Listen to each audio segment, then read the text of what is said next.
Students, मैं आप सभी का वेलकम करता हूं। आज हम सब इंग्लिश की क्लासेस शुरू करने वाले हैं। इंग्लिश आज हम कंप्लीट शुरू से लेके एंड तक पूरा पढ़ेंगे अपने कॉम्पिटिटिव एग्जाम्स और साथ ही साथ अपने एंट्रेंस एग्जाम के लिए।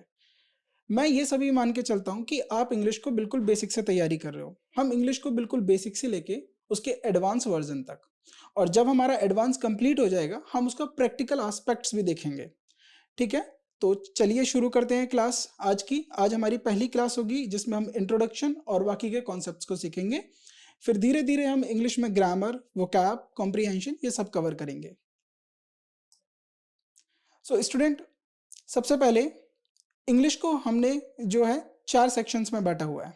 4 सेक्शंस में इसलिए हमने इसको डिवाइड किया है क्योंकि देखिए, इंग्लिश जो है किसी भी कॉम्पिटिटिव एग्जाम में, चाहे वो जॉब रिक्रूटमेंट हो, चाहे वो किसी भी कॉम्पिटिटिव एग्जाम हो, या फिर आपका किसी भी एडमिशन के लिए कॉलेज में एग्जाम दे रहे हो आप, उसको 4 सेक्शंस में डिवाइड कर दिया गया है। इन्हीं 4 सेक्शंस के क्वेश्चंस आपको मिले जुले एग्जाम में पूछे जाते हैं।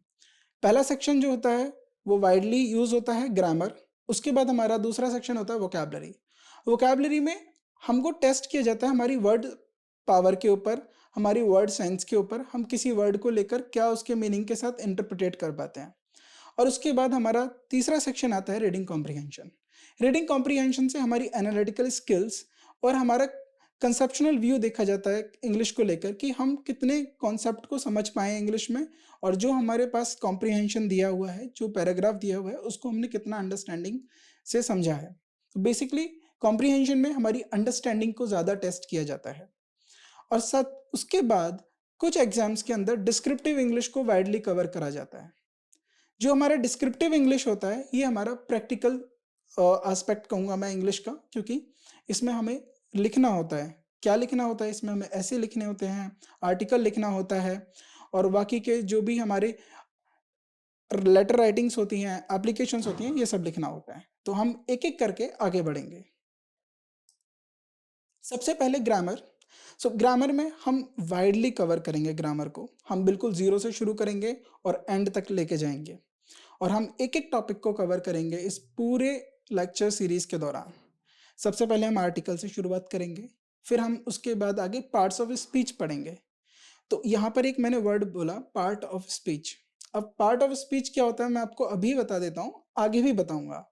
पार्ट ऑफ स्पीच बेसिकली, हमारे पास इंग्लिश में बहुत सारे शब्द हैं, बिलियंस ऑफ वर्ड्स हैं। इन बिलियंस ऑफ वर्ड्स को हमने कुछ कैटेगरीज में डिवाइड कर दिया है। अच्छा, अब एक क्वेश्चन ये आता है कि क्या हम हर एक वर्ड को एक कैटेगरी बनाते? देखा जाए तो ये पॉसिबल नहीं है, क्योंकि बहुत सारे वर्ड्स हैं, बिलियंस ऑफ वर्ड्स हैं, तो हमारे पास बिलियंस ऑफ कैटेगरी होती है हर एक वर्ड के लिए, एक एक लिए। तो इसीलिए हमने कुछ कैटेगरी सेलेक्ट करी, और उनको हमने कैसे डिवाइड किया?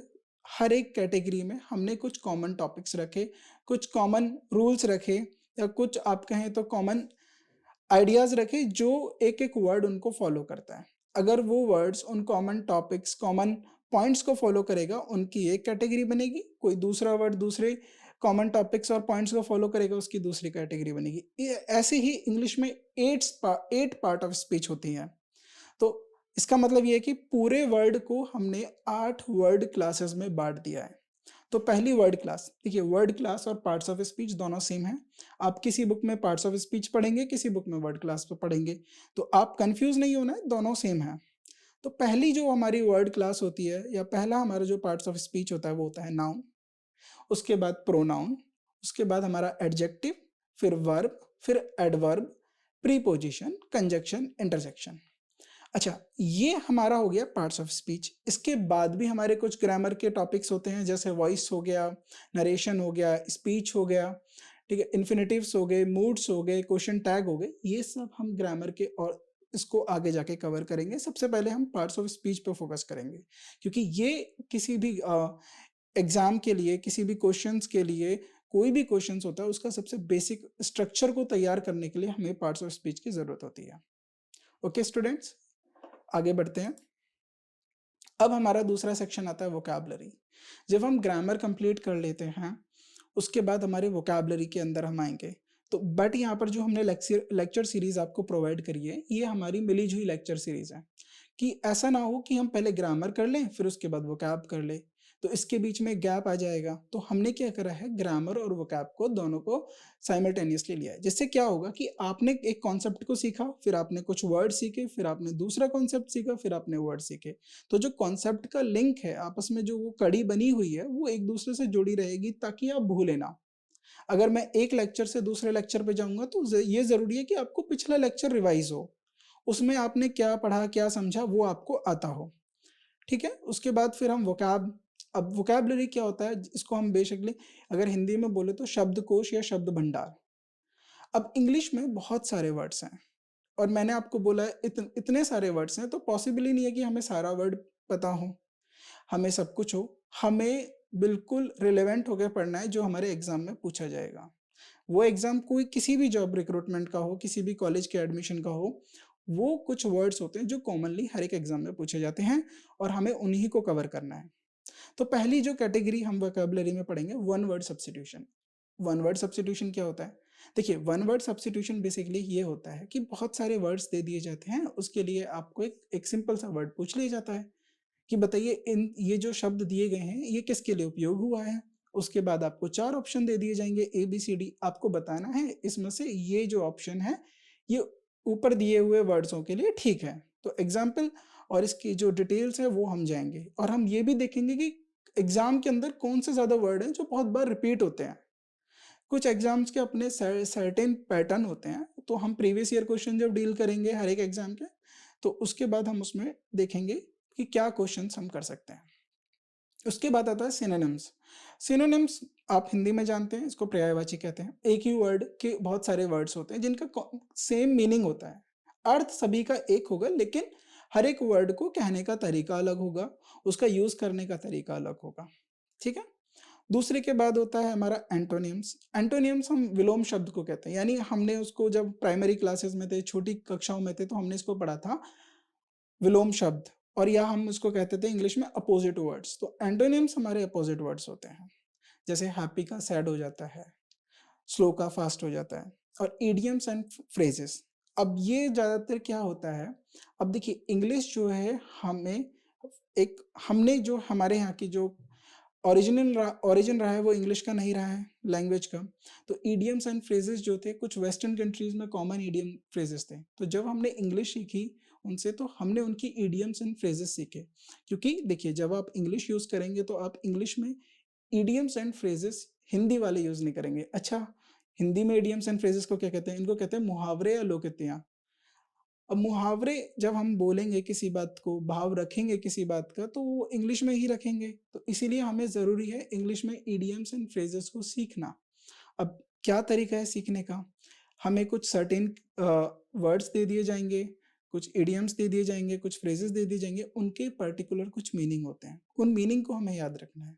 और ये एग्जाम पॉइंट ऑफ व्यू से बहुत जरूरी होता है, क्योंकि मैंने अक्सर देखा है बहुत सारे एग्जाम्स में ये 5 नंबर से लेके 6-7, और किसी एग्जाम में अगर इंग्लिश थोड़ा कम पूछा जा रहा है तो उसमें 3 नंबर के इडियम्स फ्रेजेस जरूरी होते हैं।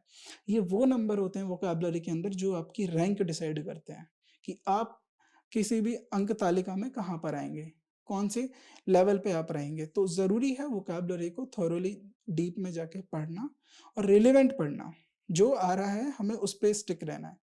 फिर आता है हमारा verbal ability. Verbal ability basically आपका एक प्रैक्टिकल सेंस है, आप वर्ड को क्या समझ पा रहे हो, किस कॉन्टेक्स्ट में वर्ड पूछा जा रहा है, क्या आपको जो वर्ड दिया जा रहा है क्या आप वही सीख पा रहे हो, वही समझ पा रहे हो, या उसका कुछ और अर्थ निकाल पा रहे हो। तो इस तरीके के हम क्वेश्चंस हैं जो हम वोकैबुलरी में डील करेंगे।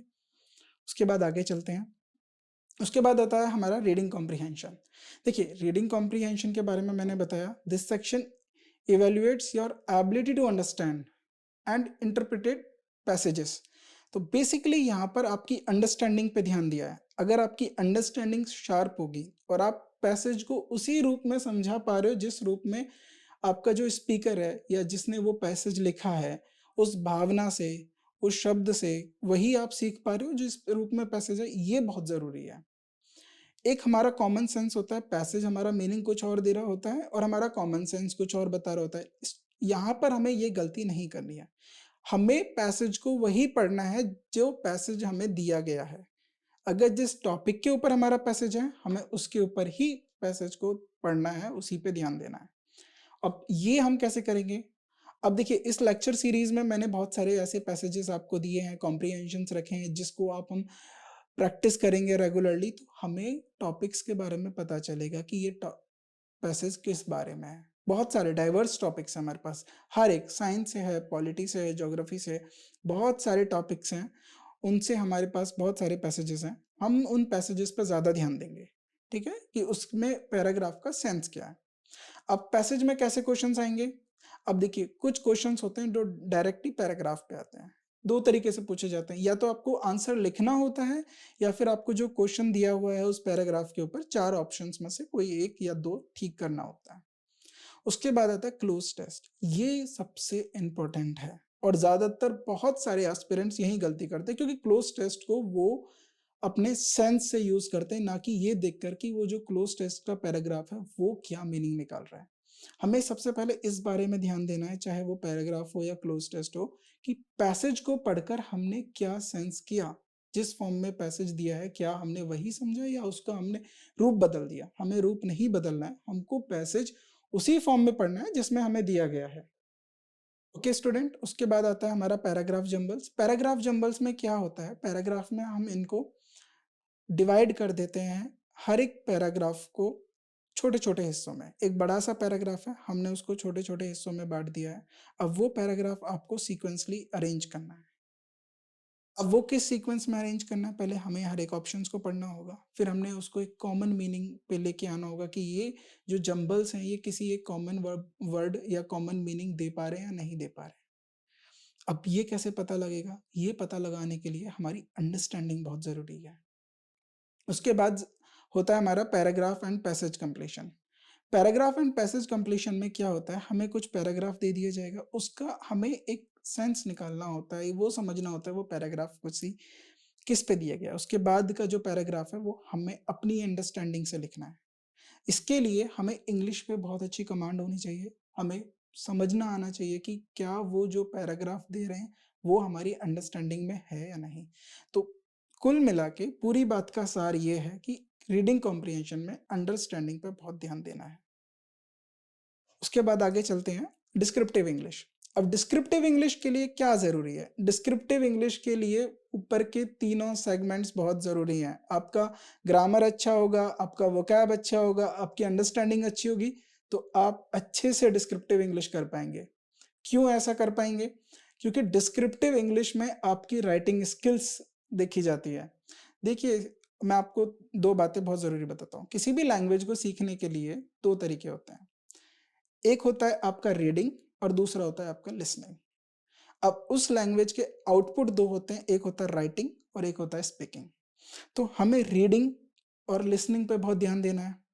अब रीडिंग में मैंने आपको बता दिया, हमें वोकैब पढ़नी है, हमें ग्रामर पढ़ना है, हमें कॉम्प्रीहेंशंस पढ़ने हैं, पैसेज पढ़ने हैं, यहाँ से हमारी अंडरस्टैंडिंग डेवलप्ड होगी, यहाँ से हम लैंग्वेज को सीखेंगे। उसके बाद जब हमें आउटपुट देना होगा वो स्पीकिंग के थ्रू, और एग्जाम में हम स्पीकिंग के थ्रू नहीं देते, हम राइटिंग के थ्रू देते हैं। अगर राइटिंग के थ्रू देते हैं तो हमें ऐसे लिखने होते हैं, हमें लेटर्स लिखने होते हैं, हमें प्रिसाइज राइटिंग लिखनी होती है, हमें रिपोर्ट राइटिंग लिखनी होती है, हमें एप्लीकेशंस लिखनी होती हैं। ये सारे तरीके हैं बताने के एग्जामिनर को कि हमें इंग्लिश आती है, और आती है लॉजिकली आती है और ग्रामेटिकली ही आती है। ओके, आगे बढ़ते हैं। अब हम शुरू करते हैं आर्टिकल से। अब आर्टिकल्स होता क्या है पहले हमें यह जानना है। अब देखिए मैंने आपको बताया था 8 पार्ट ऑफ स्पीच होते हैं। अब उसमें उससे अलावा जो कुछ होते हैं वो हमने एक अलग कैटेगरी में रखे हुए हैं। लेकिन आर्टिकल्स जो होते हैं वो हमारे प्रीपोजिशन की एक कैटेगरी है, लेकिन उसको हम पहले इसलिए पढ़ेंगे क्योंकि प्रीपोजिशन अपने आप में बहुत बड़ा चैप्टर है, तो इसलिए हमने आर्टिकल्स को अलग कर दिया प्रीपोजिशन से। आगे बढ़ते हैं। अब मैंने आपको पूछा कि आर्टिकल्स क्या होते हैं। अब आपने स्कूल में छोटी क्लासेस में पढ़ा होगा ए एंड द, यही तीन हमारे आर्टिकल होते हैं। तो articles are smallest words that comes before nouns and help specify the definiteness or indefiniteness of the noun they modify। अब ये क्या है, अब आर्टिकल्स कुछ ऐसे वर्ड होते हैं जो हमारे नाउन से पहले आते हैं। नाउन मतलब संज्ञा। अब जो नाउन से पहले आते हैं, अब नाउन से पहले बहुत सारे वर्ड्स आएंगे, हमें सबको ध्यान देना है कि हर एक की कैटेगरी है, बट नाउन से वो जो वर्ड, ये 3 वर्ड जो आएँगे ए, एन, द, ये आर्टिकल्स होते हैं। अब ये तीनों वर्ड रैंडम तो नहीं आएँगे। अब कुछ भी हम कहीं भी हम दा नहीं लगा सकते, ए नहीं लगा सकते, एन नहीं लगा सकते। हर एक को लगाने का एक तरीका है, एक सेट पैटर्न है, एक रूल है और वही हमें देखना है। तो यहाँ पर एक लाइन और दी गई है, जो हमें हेल्प करते हैं डेफिनिटनेस और इनडेफिनिटनेस किसी भी नाउन को पहचानने के लिए। अब यहाँ पर एक क्वेश्चन आता है, डेफिनिटनेस क्या होती है, इनडेफिनिटनेस क्या होती है? डेफिनिट का मतलब होता है, अगर 2 तरीके से मैं इसको बताता हूँ। अगर स्पीकर ने कुछ बोला, स्पीकर मतलब वक्ता, वक्ता ने किसी विषय के बारे में बोला और उस विषय के बारे में जिसे वो बोल रहा है, यानी जो उसके लिसनर हैं, जो वो सुन रहे हैं उनको, स्पीकर को, वो उस विषय को जानते हैं, तो वो विषय उनके लिए डेफिनिट हो गया, यानी वो उससे पहले से परिचित हैं, वो उससे पहले से नोन है। और अगर स्पीकर किस विषय के बारे में बात कर रहा है, लेकिन उसके जो शोधकर्ता हैं, जो उसके लिसनर हैं, उन्हें पता ही नहीं है उस विषय के बारे में, तो वो उनके लिए इंडेफिनिटनेस हो गया। दूसरा तरीका ये देखिए, हमारे पूरे आस-पास सराउंडिंग्स में मतलब हमारी अर्थ पे, हमारी हम जिस वर्ल्ड में रह रहे हैं, उसमें कुछ चीज़ें डिस्टिंक्ट होती हैं, यानी एक ही होती हैं, उसके अलावा कोई दूसरी चीज़ें ऐसी नहीं होती हैं। तो वो हमारी क्या हो जाती हैं, डेफिनिट हो जाती हैं। जैसे मैं एग्ज़ाम्पल करूँ, मून हो गया, सन हो गया, द अर्थ हो गया, राइट? हिमालय हो गया, तो इन सब के आगे हम द लगाते हैं। तो यहाँ पर मैंने आपको पहले ही हिंट दे दिया है, द हम डेफिनिट के लिए लगाते हैं, ए और एन हम इंडेफिनिट के लिए लगाते हैं। अब देखिए, द हम अभी बताया मैंने आपको डेफिनिट के लिए लगाएँगे। अब डेफिनिट के लिए देखिए 2 तरीके बताए थे, या तो स्पीकर और जो राइटर है, वो पर्टिकुलर किसी थिंग के बारे में लिख रहा है, या फिर उसके लिसनर्स को वो चीज़ पता है, या वो अपने आप में एक यूनिक है, ताजमहल अपने आप में यूनिक है, द ताजमहल लिखते हैं हम। हिमालयाज़ और कोई दूसरी माउंटेन रेंजेस का नाम नहीं है हिमालयाज़, तो द हिमालयाज़ हो गया, द आल्प्स हो गया, राइट? ब्रह्मपुत्र, अब जितनी भी रिवर्स हैं सबके आगे द लगेगा, क्योंकि ब्रह्मपुत्र एक ही रिवर है, ठीक है? द गंगेज़, हिंदी में से गंगा बोलते हैं, और द इंडिया, अब पूरे वर्ल्ड में एक ही इंडिया है, राइट? तो कंट्री के नाम हो गए, रिवर्स के नाम हो गए, रेंजेस के नाम हो गए, द सन हो गया, द मून हो गया, द अर्थ हो गया, प्लैनेट्स के नाम हो गए, इन सब के आगे हम द यूज़ करते हैं, राइट? आगे हम क्वेश्चंस देखेंगे, उसमें भी हम आपको इसमें और क्लियरिटी में जाएँगे और डीप में जाएँगे। उसके बाद आता है second, indefinite articles. Indefinite articles a और एन होते हैं। तो ये इंडेफिनिट आर्टिकल्स होते हैं जो किसी भी नाउन जो कि स्पेसिफिक नहीं है, या हम बोलते हैं अनस्पेसिफिक है, राइट? उसके बारे में हमें ज्ञात नहीं है, या हमारे लिसनर्स को नहीं पता है, इसलिए हम ए और एन का यूज़ करते हैं। अब 2 हैं यहाँ पर इंडेफिनिट आर्टिकल्स, ए और एन। ए किसके आगे यूज़ होगा? ए उनके आगे यूज़ होगा जो कॉन्सोनेंट साउंड देंगे, और एन किसके आगे यूज़ होगा? जो वोवल साउंड करेंगे। अब हमने इंग्लिश में अल्फ़ाबेट्स पढ़े थे। चलिए अब हम दोबारा प्राइमरी क्लास में आते हैं। हमने इंग्लिश में अल्फ़ाबेट पढ़े थे। अल्फ़ाबेट कितने होते हैं टोटल? 26, राइट? अब 26 को हमने 2 कैटेगरी में डिवाइड कर दिया था, 2 कैटेगरी में बाँट दिया था, एक कॉन्सोनेंट्स और एक वोवल। अब आपको पता है 5 वोवल होते हैं और आपके 21 कॉन्सोनेंट होते हैं। अब ज़रा ध्यान से देखिए, वो हमने लेटर को डिवाइड कर दिया था, वर्ड लेटर को डिवाइड कर दिया था, 5 लेटर जो हमारे वोवल होते हैं, ए, ई, आई, ओ, यू, और 21 लेटर जो हमारे कॉन्सोनेंट होते हैं, ए, ई, आई, ओ को छोड़ के। अब यहाँ पर लेटर भूल जाइए, यहाँ पर हमें किस पे ध्यान देना है? यहाँ पर हमें साउंड पे ध्यान देना है। अगर वो कॉन्सोनेंट साउंड देगा तो हम ए का यूज़ करेंगे, अगर वो वोवल साउंड देगा तो हम एन का यूज़ करेंगे। जैसे कार, तो कार को अगर हम स्ट्रेस दें तो कार का साउंड निकलता है, कॉन्सोनेंट साउंड, ए यूज़ हुआ है। अब कार बहुत सारी हैं, अगर यहाँ पर होता द कार, तो इसका मतलब क्या है कि मैं आपसे जिस कार के बारे में बात कर रहा हूँ, आपको भी वो कार के बारे में पता है। और या मैं उस कार के बारे में पहले से रेफरेंस देता, तो आपको पता चल जाता। उसके बाद एप्पल, अब देखिए एप्पल, ए, तो यहाँ पर वोवल साउंड आ रहा है, इसलिए एन एप्पल।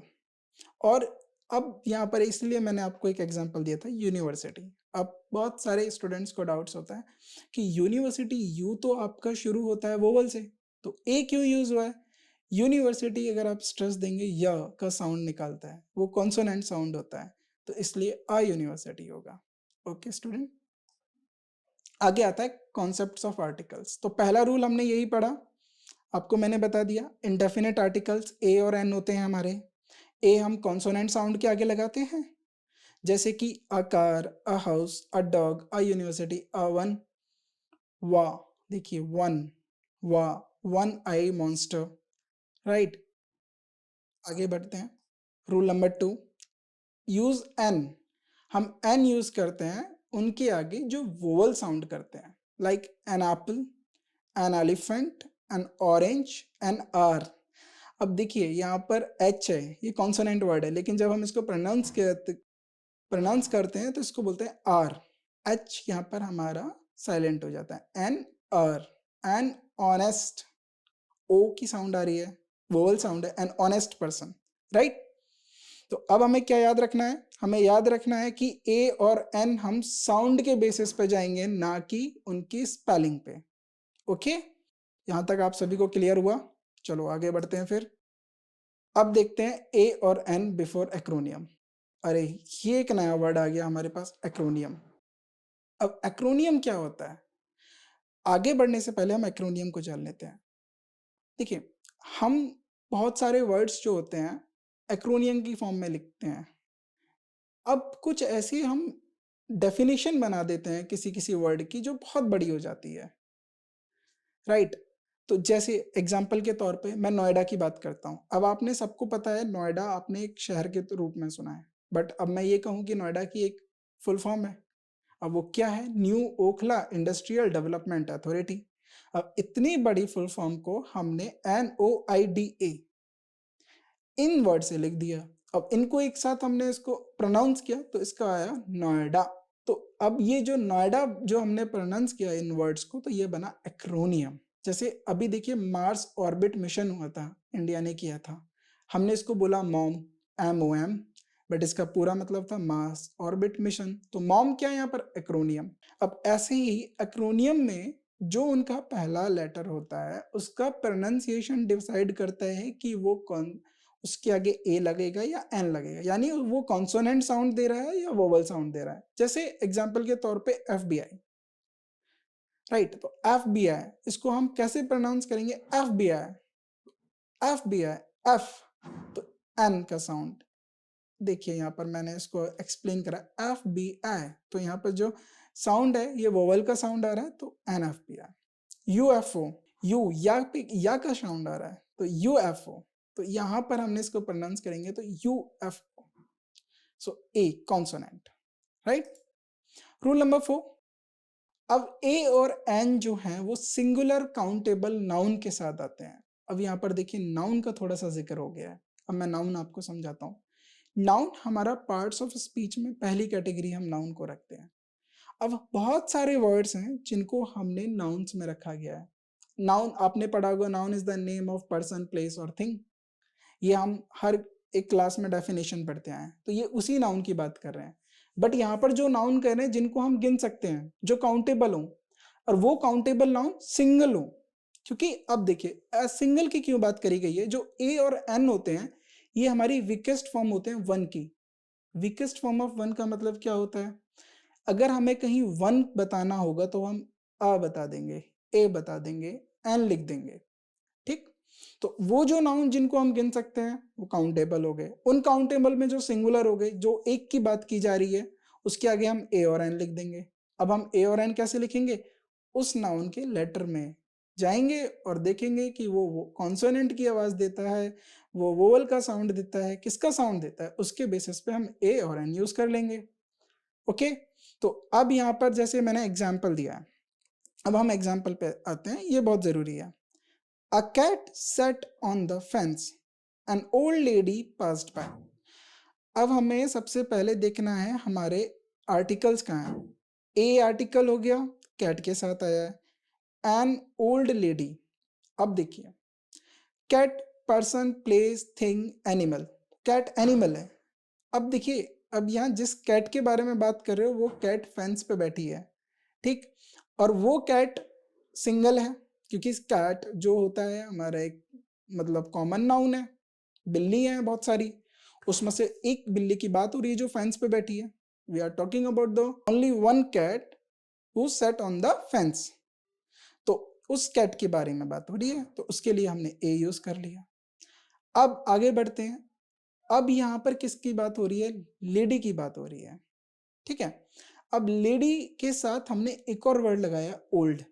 अब देखिए लेडी के साथ हमने लगाया ओल्ड, यंग, टॉल, शॉर्ट। अब यहाँ पर जो ये वर्ड अलग से हमने यूज करा है ना, इसको हम बोलते हैं एडजेक्टिव।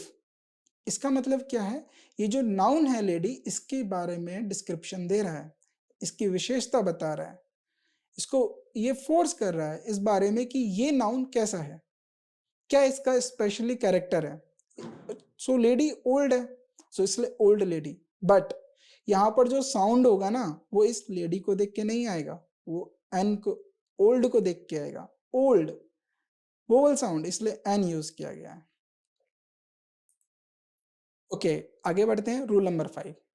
अब हमने बोला यूज ए और एन जो आपका सिंगुलर काउंटेबल नाउन होगा जब भी किसी भी ग्रुप को या एक ग्रुप को रेफर कर रहा होगा, any one of group of the things, किसी भी मतलब जो बहुत सारी वस्तु हैं उनके किसी भी एक ग्रुप को रेफर कर रहा होगा तब भी हम ए और एन का यूज करेंगे।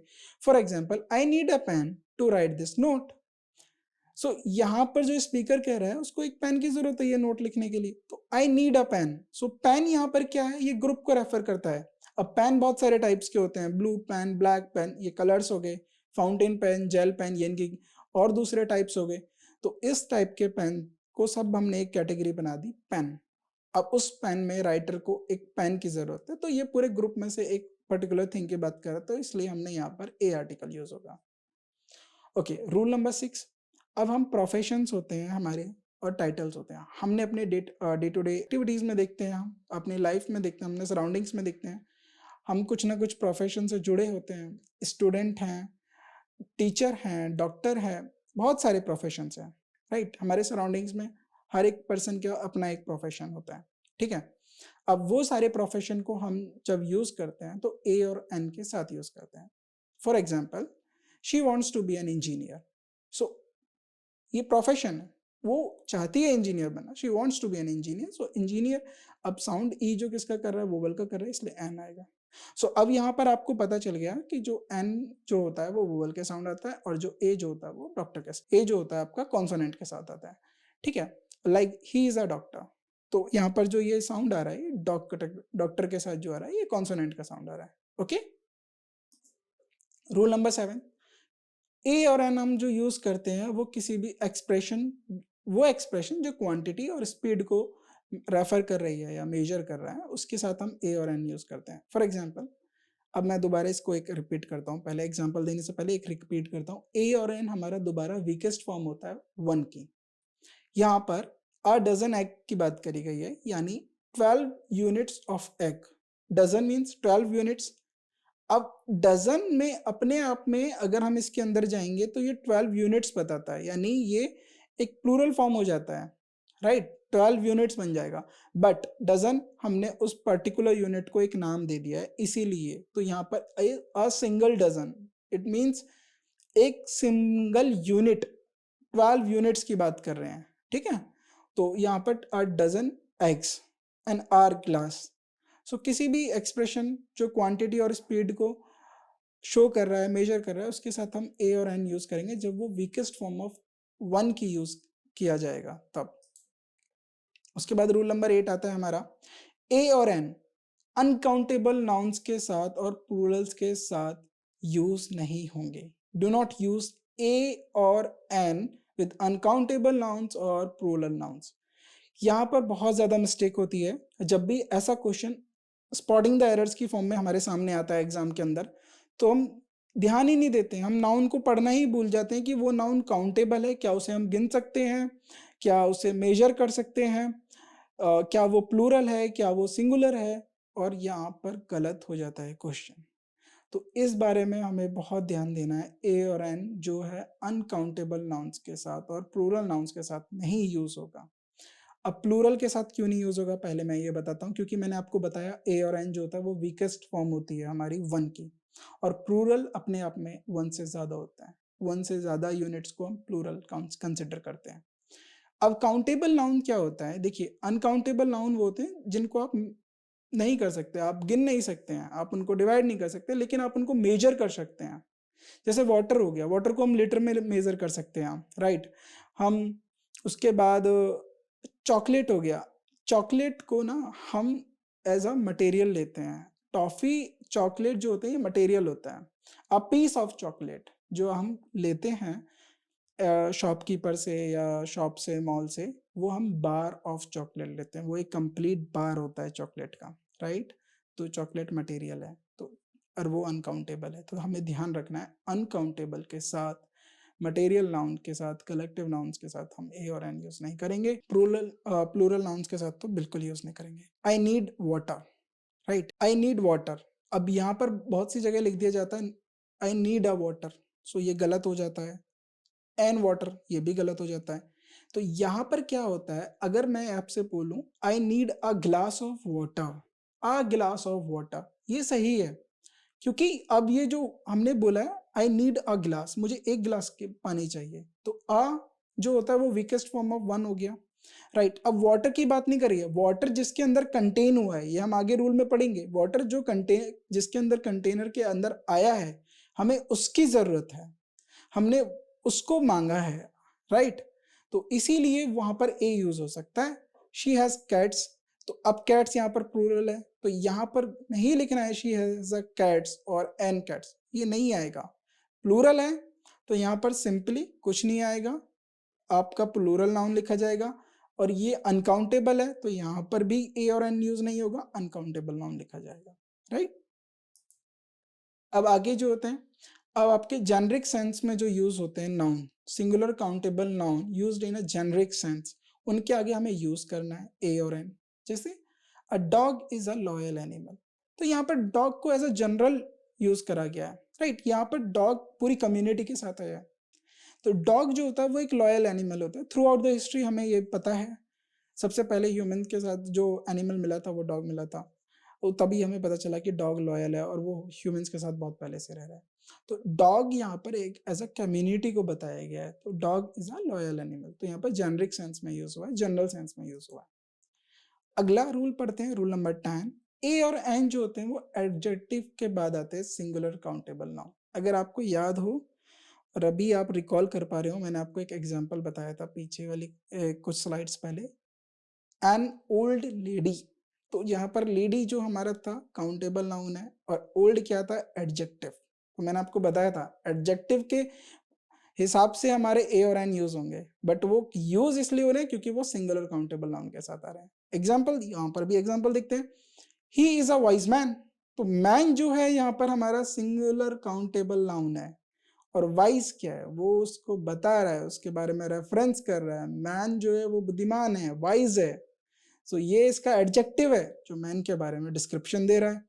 लेकिन डब्लू आ गया है तो हमें इस वर्ड को देख के हमारा जो है आर्टिकल यूज होगा, तो यहाँ पर कौन ये कॉन्सोनेंट साउंड दे रहा है तो इसलिए हम ए यूज करेंगे। ही is a wise man, she is an intelligent student. अब देखिए यहाँ पर स्टूडेंट है, अब वो कैसी स्टूडेंट है, इंटेलिजेंट है, इंटेलिजेंट स्टूडेंट को दोबारा रेफर कर रहा है, बता रहा है उसको, राइट, डिस्क्राइब कर रहा है, डिस्क्रिप्शन दे रहा है स्टूडेंट का, कैसे कि वो इंटेलिजेंट है।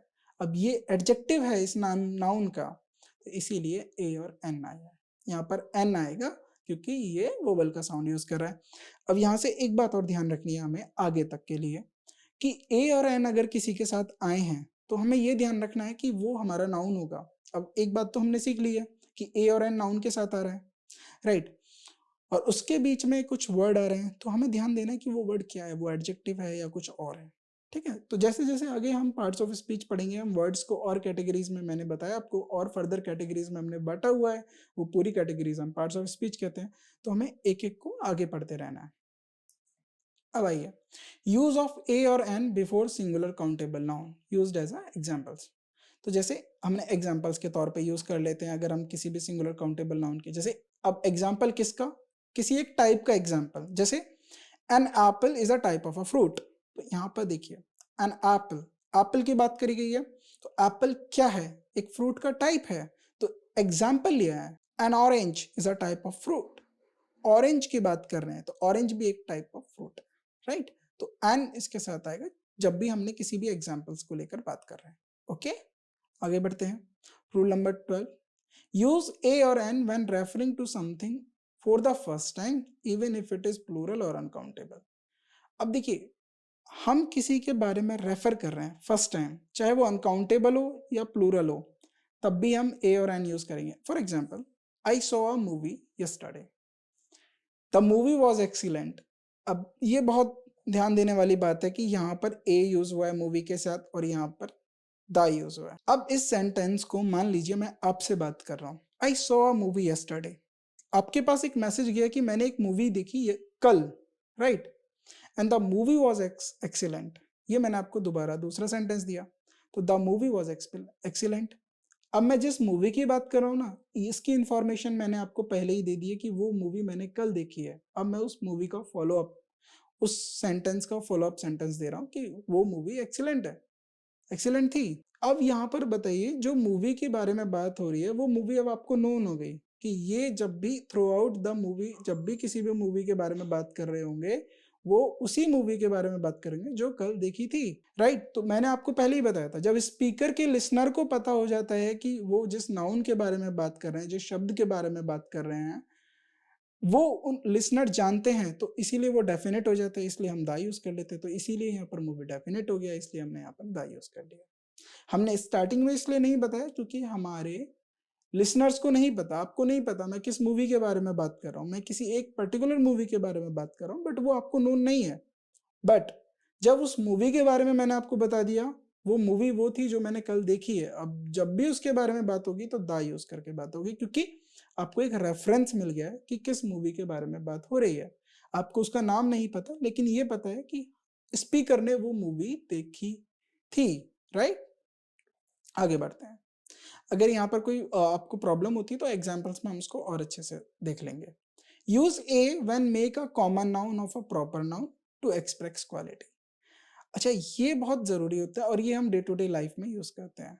अगर हमारे स्कूल में कोई अच्छा क्रिकेट खेलता है या फुटबॉल खेलता है तो हम रेफरेंस दे देते हैं, he is a Dhoni of his school, right, he is a Tendulkar of my school, right, he is a Messi of his school.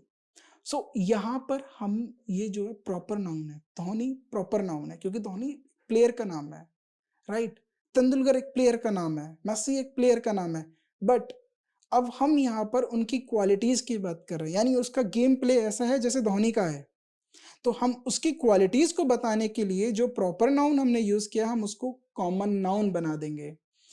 वो कैसे, हम उसके आगे ए यूज कर लेंगे। अब यहाँ पर ध्यान से देखना है, प्रॉपर नाउन वो होते हैं जो यूनिक होते हैं, राइट, जो किसी का नाम हो सकता है, जो एक पर्टिकुलर प्लेस हो सकती है, या कुछ भी और हो सकता है, किसी का रेफरेंस हो सकता है, कोई बुक हो सकती है, वो बट यूनिक हो, उसके जैसा कोई और ना हो, उसको हम प्रॉपर नाउन बोलते हैं। कॉमन नाउन क्या होता है, वो शेयर करते हैं, राइट। बॉय कॉमन नाउन हो गया, बॉय कॉमनली सभी लड़कों को एक कॉमन नाउन रख दिया, उनको बॉय बोला जाएगा, गर्ल हो गया, टीचर हो गया, राइट, तो ये कॉमन नाउन हो गया।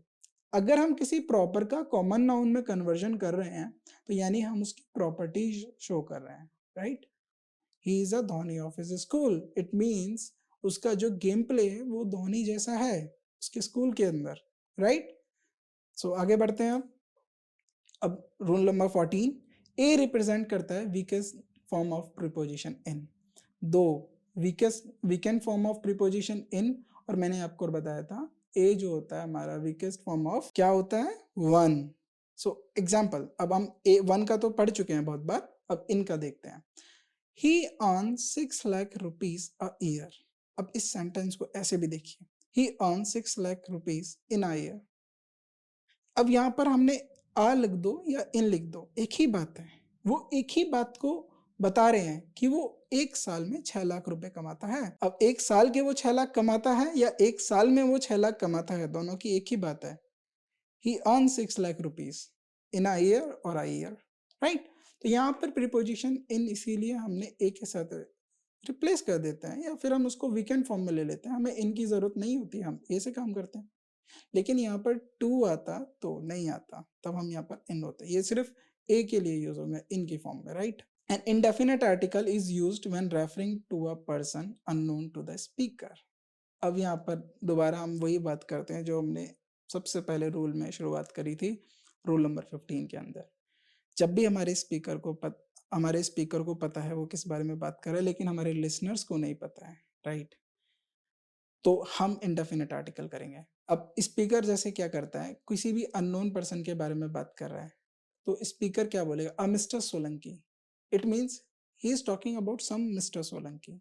ही don't know who is mister Solanki, वो कौन मिस्टर सोलंकी है नहीं पता, बट वो कोई मिस्टर सोलंकी है, समझ रहे हो, वो उसकी पर्टिकुलर के उसके बारे में नहीं जानकारी रखता है, लेकिन वो ये बात बता रहा है कि कोई मिस्टर सोलंकी था या कोई मिस्टर सोलंकी है जिसके बारे में वो आगे बात करेगा।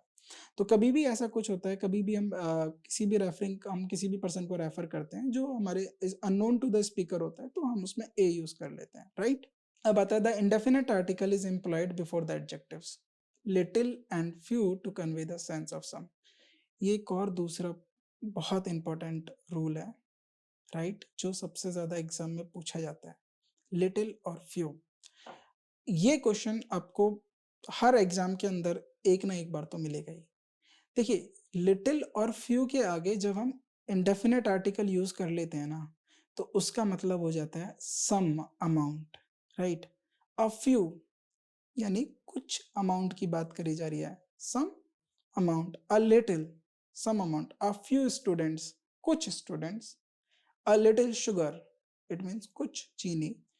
तो फ्यू जो होता है हमारा काउंटेबल नाउन्स के साथ होगा, लिटिल हमारा अनकाउंटेबल के साथ होगा। लेकिन जब हम बिना आर्टिकल के साथ लिखेंगे, सिर्फ लिटिल लिखेंगे और सिर्फ फ्यू लिखेंगे, इसका मतलब होता है नेग्लिजिबल। नेग्लिजिबल का मतलब ना के बराबर बात करी जा रही है। अ फ्यू का मतलब होता है certain quantity, some quantity, right. तो रूल नंबर 16 को बहुत जरूरी है ध्यान में रखना। अब रूल्स ऑफ डेफिनेट आर्टिकल्स, दा का हमने बात किया कि स्पेसिफिक नाउन्स के साथ आता है, right. I saw the movie last night, तो यहाँ पर एक स्पेसिफिक मूवी की बात कर रहा है जो उसने लास्ट नाइट देखी थी, इसीलिए यहाँ पर दा यूज हुआ है, right. The movie so last night इसका मूवी का डिस्क्रिप्शन हो गया, तो ये उस मूवी के बारे में बात कर रहा है जो उसने लास्ट नाइट देखी थी, इसलिए हमने यहाँ पर द यूज किया। इट्स अ यूनिक थिंग और अ स्पेसिफिक और अ पर्टिकुलर थिंग, तो ये जरूर ध्यान में रखना, यूनिक हो या स्पेसिफिक हो या पर्टिकुलर। Superlative adjectives. अब सुपरलेटिव एडजेक्टिव्स क्या होते हैं, मैंने आपको बताया एडजेक्टिव्स जो होते हैं वो क्वालिफाई करते हैं नाउन को, उनके बारे में विशेषताएं बताते हैं। अब एडजेक्टिव्स को हम तीन कैटेगरीज में आगे जाके पढ़ेंगे, एक होता है पॉजिटिव, एक होता है कंपैरेटिव और एक होता है सुपरलेटिव। जब हमें किसी के बारे में बताना हो हम सिंपली पॉजिटिव यूज करते हैं, अगर हमें कंपेयर करना हो इसलिए हम उसको यूज करते हैं comparative degree. For example, he is fast, इसका मतलब क्या, हमने पॉजिटिवली बता दिया कि वो तेज है। He is faster then you, इसका मतलब faster than you, it means comparative, हमने कंपैरिजन करा उसका आपके साथ। ही is the fastest in the class, यानी वो सबसे तेज है अपनी क्लास में। अब जाहिर सी बात है यहाँ पर हम रनिंग या किसी और स्पोर्ट्स इवेंट की बात कर रहे हैं, तो ही इज द फास्टेस्ट, तो अब देखिए ये सुपरलेटिव है, ये हाईएस्ट डिग्री ऑफ क्वालिटी की बात कर रहा है, वो अपनी क्लास में सबसे तेज है, no one is faster than him, right. तो यहाँ पर जब भी हम ऐसे सुपरलेटिव एडजेक्टिव्स यूज करते हैं, मैंने आपको हिंट भी दिया, जिनके एंड में ई एस टी यूज होता है उनके पहले हम द यूज करेंगे। ही is the tallest boy in the class, he is the brightest boy in the class, he is the smartest boy in the class, right, ऐसे examples. अब कुछ हमारे ऑर्डिनल्स नंबर्स होते हैं, देखो आपने नंबर्स पढ़े होंगे 1 2 3 4 5। कुछ नंबर्स जो होते हैं वो स्पेसिफिक पोजीशन और सीक्वेंस को बताते हैं, फर्स्ट सेकेंड थर्ड फोर्थ, ये आपके ऑर्डर को बताते हैं। फर्स्ट चैप्टर हो गया, फर्स्ट रैंक हो गया, सेकंड चैप्टर सेकंड रैंक, तो ये ऑर्डर बता रहे हैं, राइट, ऑर्डर बता रहे हैं। तो जब भी ऑर्डिनल नंबर्स आएंगे हम द उनसे पहले यूज करेंगे, use the before ordinal numbers to denote a specific position in a sequence. Example, the first chapter of the book was fascinating, यानी द फर्स्ट चैप्टर यानी शुरुआत का ही चैप्टर, पहला चैप्टर, तो यहाँ पर ये ऑर्डिनल नंबर है फर्स्ट, इसलिए हमने द यूज करा है। So always use the before ordinal numbers to denote a specific position in a sequence. Okay. Rule number 4, unique nouns. Use the before unique nouns such as geographical features, monuments and famous buildings. तो कोई भी geographical feature हो, monuments हो या famous building हो, उसके पहले हम द यूज करेंगे। मैंने आपको बताया जैसे the Eiffel tower is in Paris. Noun with of, अगर देखिए किसी भी नाउन को ऑफ के साथ आया या पोजेशन शो कर रहा है या एसोसिएशन शो कर रहा है किसी का, एक नाउन का दूसरे नाउन के साथ, राइट, या वो पोजेशन है या एसोसिएशन है, यानी उसका लिंक दे रहा है ये वाला noun a noun B noun के साथ किस तरीके से रिलेट है, राइट। तो अगर हमारा ऐसा पोजेशन और एसोसिएशन का केस है तो हम उस नाउन के साथ द यूज करेंगे। फॉर एग्जाम्पल के तौर पे लेते हैं, the capital of India is new Delhi. यहाँ पर न्यू दिल्ली को एसोसिएट कर रहा है इंडिया के साथ, कैसे, क्योंकि वो कैपिटल है, तो द हमने यूज करा, द कैपिटल ऑफ इंडिया। तो यहाँ पर न्यू दिल्ली के बारे में बात हो रही है क्योंकि आप सभी को पता है कि इंडिया की कैपिटल न्यू दिल्ली है, तो यानी न्यू दिल्ली को एसोसिएट किया जा रहा है इंडिया के साथ, राइट। तो इसलिए हमने द यूज किया है, तो इसीलिए ऑफ से पहले द यूज हो गया, राइट। आगे कोई भी म्यूजिकल इंस्ट्रूमेंट हो, उसके साथ पियानो हो या फिर कोई और हो, उसके साथ हमारा द यूज होगा। किसी भी म्यूजिकल इंस्ट्रूमेंट के साथ द यूज होता है। ओके। एग्जाम्पल के तौर पे she plays the piano. Proper nouns with common nouns, अगर देखो अब इसको हम देखते हैं इसमें का क्या मतलब निकलता है। Use the before proper nouns when they are followed by a common nouns. अब देखिए यहाँ पर एक और बात होती है, आई मीट एलिस। अब वो एलिस से मुलाकात करता है, the president of the club. अब देखिए द प्रेसिडेंट जो है ना, किसके बारे में बात हो रही है, वो एलिस के बारे में बात हो रही है। अब इन्होंने दोबारा ये नहीं बोला अब एलिस जो थी वो प्रेसिडेंट है क्लब की, राइट। तो इसीलिए इसको फॉलो अप लिया गया है, आई मीट एलिस। कौन Alice? The president of the club, जो क्लब की प्रेसिडेंट है।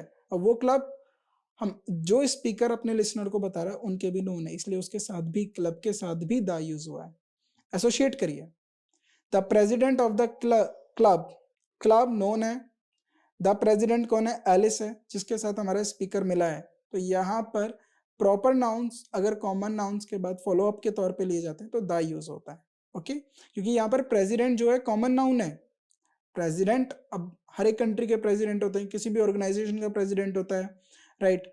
बहुत सारी टीम्स होती हैं, उनके प्रेसिडेंट्स होते हैं, कॉर्पोरेट्स होते हैं, उनके प्रेसिडेंट होते हैं। तो प्रेसिडेंट एक कॉमन नाउन है जो एक सर्टेन ग्रुप ऑफ पीपल को रिप्रेजेंट कर रहा है, राइट। बट यहाँ पर क्या है, द इसलिए यूज हुआ है क्योंकि यहाँ पर जिस प्रेसिडेंट के बारे में बात हो रही है वो एलिस है, राइट। इसीलिए प्रॉपर नाउन के बाद कॉमन नाउन आ रहा है, उसको एसोसिएट कर रहा है, तो इसीलिए हमने द यूज किया है। Rule number 8, specific group of people. अब देखिए द यूज जब हम कर देते हैं किसी भी स्पेसिफिक ग्रुप ऑफ पीपल के लिए, तो हम उसको स्पेसिफाई करते हैं, उसकी कैटेगरी को, उसकी क्लास को। अब the elderly need special care, तो यहाँ पर एल्डरली का मतलब है एल्डर पीपल, जो लोग वृद्ध अवस्था में हैं, उनके लिए हमने सिंपली उनका एडजेक्टिव उठाया द एल्डरली, राइट। और उसके एडजेक्टिव के आगे हमने लगा दिया द। अब जब हमने एडजेक्टिव के आगे द लगा दिया, इसका मतलब वो पूरी एक क्लास के बारे में बात कर रहा है, पूरी एक कैटेगरी के बारे में बात कर रहा है। द पुअर, द पुअर का मतलब क्या है कि हम किसी एक पर्टिकुलर पुअर पर्सन के बारे में बात नहीं कर रहे हैं, हम पूरे दुनिया में जो भी पुअर क्लास है उसके बारे में बात कर रहे हैं। The rich help the poor, इसका मतलब क्या है, द रिच, ये पर्टिकुलर क्लास जो रिच कंसिडर होती है और वो पर्टिकुलर क्लास जो पुअर कंसिडर होती है, तो रिच को पुअर की मदद करनी चाहिए, तो इसलिए हमने द रिच मतलब पर्टिकुलर क्लास को रिप्रेजेंट कर दिया। रिच अपने आप में एडजेक्टिव है, बट हमने उसके साथ दा लगा दिया तो वो एक क्लास को रिप्रेजेंट करता है। यहाँ पर ये बहुत इंपॉर्टेंट है, ध्यान देना, राइट। तो जब भी हम दा यूज कर देंगे किसी भी एडजेक्टिव के आगे, वो एक ग्रुप ऑफ पीपल को रिप्रेजेंट करेगा। ओके, आगे बिफोर एब्स्ट्रैक्ट नाउन्स, हम किसी भी एब्स्ट्रैक्ट नाउन के आगे आर्टिकल्स को ओमिट करते हैं। जैसे love is a beautiful emotion, हम ये नहीं लिख सकते a love is a beautiful emotion, right. मैंने बताया था काउंटेबल नाउन्स के साथ होगा, तो लव एक एब्स्ट्रैक्ट नाउन है, टेंजिबल इंटेंजिबल है, आप इसको छू नहीं सकते हैं, आप इसको टच नहीं कर सकते हैं, देख नहीं सकते, ये एक एहसास करने की चीज होती है। डांस एक एहसास करने की चीज होती है, आप इनको टच नहीं कर सकते हो, राइट। आपको ये फील होता है कि वो डांस है, वो लव है, वो हेट है, वो लाफिंग है, ये सब, वो हैप्पीनेस है, ये सब आपको फील होता है, राइट? लाफिंग नहीं होगा बट हैप्पीनेस हम यहाँ पर बात। Before prepositional phrase of place and time, अगर कोई भी प्रीपोजिशनल फ्रेज आता है जो हमारा प्लेस और टाइम के बारे में बात कर रहा होता है, तो उसके आगे से हम आर्टिकल को ओमिट कर देते हैं। आर्टिकल्स कैन बी ओमिटेड, हटा दिए जाते हैं before prepositional phrase of place and time when speaking generally, जब भी हम जनरल सेंस में बात कर रहे हो। अब प्रीपोजिशनल फ्रेज क्या होता है? कोई भी प्रीपोजिशन जैसे इन, ऑन, ऑफ हो गया, इसके साथ आपके साथ जो अगला नाउन है वो किसी प्लेस के बारे में बात कर रहा हो या टाइम के बारे में बात कर रहा हो, उससे पहले आर्टिकल नहीं आएगा। शी लिव्स इन लंदन, वो एक जनरल सेंस में बात कर रहे हैं, वो लंदन में रहती है, राइट? आगे rule number 11, before names of meal served at home, तो जब भी हम, जो भी घर पे हमारी मील्स जो सर्व की जाती हैं, when we talking about the meal serve at home, articles are often omitted, हम मोस्टली आर्टिकल्स को हटा देते हैं। We had dinner at 7, we can not say we had a dinner, we had dinner at 7, right? तो ये rules आपको बहुत ध्यान रखने हैं, क्योंकि आगे जाके जब हम स्पॉटिंग द एरर्स करेंगे, फिल इन द ब्लैंक्स करेंगे, तो वहां पर आपको टेस्ट किया जाएगा। क्वेश्चंस आते हैं, types of the questions based on the articles. तो कुछ ऐसे टाइप्स कहेंगे जो एग्जाम में पूछे जाते हैं, तो हमने उसमें से कुछ टाइप्स चुने हैं जो आपको पता होने चाहिए कि इस टाइप के क्वेश्चंस एग्जाम में आते हैं, चाहे वो किसी भी जॉब रिक्रूटमेंट के एग्जाम हो या किसी भी कॉम्पिटेटिव एग्जाम्स के थ्रू आप एडमिशन किसी अच्छे कॉलेज में लेना चाहते हो, उससे रिलेटेड एग्जाम हो। For example, dash sun rises in the east, तो अब आपको पता है सन जो है हमने अपने स्टार का नाम रखा है सन, तो ये डेफिनेट है, तो द। तो मेरे बताने से पहले आपको खुद भी सोचना है, मैं 5 सेकंड के लिए रुकूंगा, आप उसको सोचिएगा या वीडियो को पॉज करके आप पहले अपना आंसर देना, फिर चेक करना। ओके, तो यहाँ पर आएगा the. She wants to be the doctor, अब ये मैंने आपको पढ़ा है था, ठीक है? तो जब भी आप टाइटल्स की बात करते हो, जब भी आप और किसी ऐसी चीज प्रोफेशंस की बात करते हो, तो आप क्या यूज करते हो? A, she wants to be a doctor. अब अगला question, sentence improvement, he is dash honest man, man यहाँ पर नाउन हो गया, ऑनेस्ट एग्जेक्टिव हो गया, तो अब मेरे बोलने से ही देखिए ऑनेस्ट, ओ, तो या वोवल साउंड कर रहा है, तो ए नहीं होगा, दा नहीं होगा, एन होगा। अब दा किसी कंडीशन में सही हो सकता है जब आप भी उस बारे में या उस व्यक्ति के बारे में जानते हो, तो एन होगा in general, he is an honest man. For example, he is good singer, अगला, he is a good singer, he is the good singer. अब देखिए, पहला वाला तो हो ही नहीं सकता है, क्योंकि सिंगर है, सिंगुलर काउंटेबल नाउन है, इसके साथ कोई ना कोई आर्टिकल आएगा, राइट? अब दूसरा क्या है, जनरल सेंस में बात करें, ही इज अ गुड सिंगर, ये ठीक होगा। He is the good singer ये तभी ठीक हो सकता है जब आपको पता हो कि कौन से ही के बारे में बात हो रही है, तो in general he is a good singer सही होगा, he is a good singer. Example, I saw dash beautiful word in dash tree, so यहाँ पर मैं बता देता हूँ, I saw a beautiful bird in the tree. अब देखिए यहाँ पर अगर जब हम बात करते हैं तो दा के बारे में क्यों बात हो रही है, क्योंकि हम उस ट्री के बारे में बात कर रहे हैं जिस ट्री पे हमारे स्पीकर ने वो ब्यूटीफुल वर्ड देखी है। तो बर्ड यहाँ पर एक सिंगुलर काउंटेबल नाउन हो गया, एक कॉमन नाउन हो गया, राइट? उन सबको लिए हमने बर्ड यूज करते हैं, तो उस वो एक बर्ड एक ब्यूटीफुल बर्ड है जो उसने देखी है, बट वो हमारे स्पीकर को नहीं पता, वरना उस बर्ड का पर्टिकुलर नाम होता, उसने यूज करा अ ब्यूटीफुल बर्ड। बट जिस ट्री पे देखी है वो उसे पता है वो कौन सा ट्री था जहां पर वो बर्ड थी, तो इसलिए the tree. According to the passage, what are dash benefits of regular exercise, तो अभी यहाँ पर पैसेज नहीं है, बट आप देखिए, what are dash benefits of the regular, there are certain benefits होते हैं जो रेगुलर एक्सरसाइज के से होते हैं, तो इसलिए हम यहाँ पर द यूज करेंगे, क्योंकि एक बेनिफिट नहीं होगा, बिकॉज अब दूसरा यहाँ पर ये प्लूरल है, बेनिफिट्स की बात करी गई है, राइट? तो ए और एन तो नहीं होंगे, और इसीलिए यहाँ पर द यूज होगा। और नो आर्टिकल, ये कॉन्टेक्स्ट पे डिपेंड करता है, तो इसीलिए मैंने बहुत स्टार्टिंग में इंट्रोडक्शन में बताया था कि हमें कॉन्टेक्स्ट और अंडरस्टैंडिंग पे ध्यान देना है कि उसके अकॉर्डिंग हमारे क्या आंसर हो सकते हैं, राइट? तो ये एक ओवरऑल व्यू है आपको कि इस टाइप के क्वेश्चंस आपको मिलेंगे, right? Spot the error, I have a an car, so basically यहाँ पर एक ही यूज होगा, दो दो आर्टिकल्स तो यूज नहीं हो सकते। तो कार एक कॉमन नाउन है, सिंगुलर काउंटेबल नाउन है, तो यहाँ पर I have a car. Okay, so noun को हम आगे कवर करते हैं। Thank you.